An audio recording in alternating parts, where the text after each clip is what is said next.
ডায়েটে আজকে খৈলসা মাছ দিয়ে টমেটো বেগুন দিয়ে রান্না করব। আর এই বেগুন দেখে আমার মজার একটা গল্প মনে পড়ে গেল, যেটা আমার সাথে ঘটেছে। তো আমরা কিন্তু ওয়েট নিয়ে অনেকেই টেনশন করি, যে যা বলে যেখান থেকে যেটা শুনি সেটাই ফলো করি, ওজন কমবে কিভাবে সেই টেনশনে থাকি। তো সঠিক নিয়মে চললে বা সঠিক খাদ্যাভ্যাস গ্রহণ করলে, বাহিরের প্রসেস ফুড ফাস্ট ফুড বাদ দিলে আপনার অনায়াসে এমনিতেই ওজন কমে যাবে। তো আমি এক আন্টির কাছে গিয়েছিলাম, উনি বনাজ ওষুধ বিক্রি করে। তো ওজন কমানোর জন্য পাগল হয়ে গেছে, বুঝছেন। উনি আমাকে পরামর্শ দিছে বেগুন খাইতে, রুটি দিয়া সকাল বিকাল সবসময় বেগুন খাইতে। আমি বেগুন খাই আর একমাত মানে ওজন তো কমই নেই, আরও অসুস্থ হয়ে পড়ছে। আর ওই বনাজ ওষুধ খাইছি, কোনো কাজ হয় না।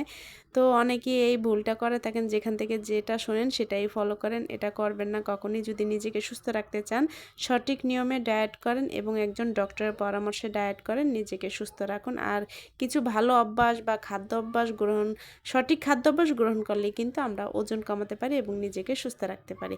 তো এই হলো আমার আজকের এই খোলসা মাছ দিয়ে বেগুন টমেটো রেসিপি।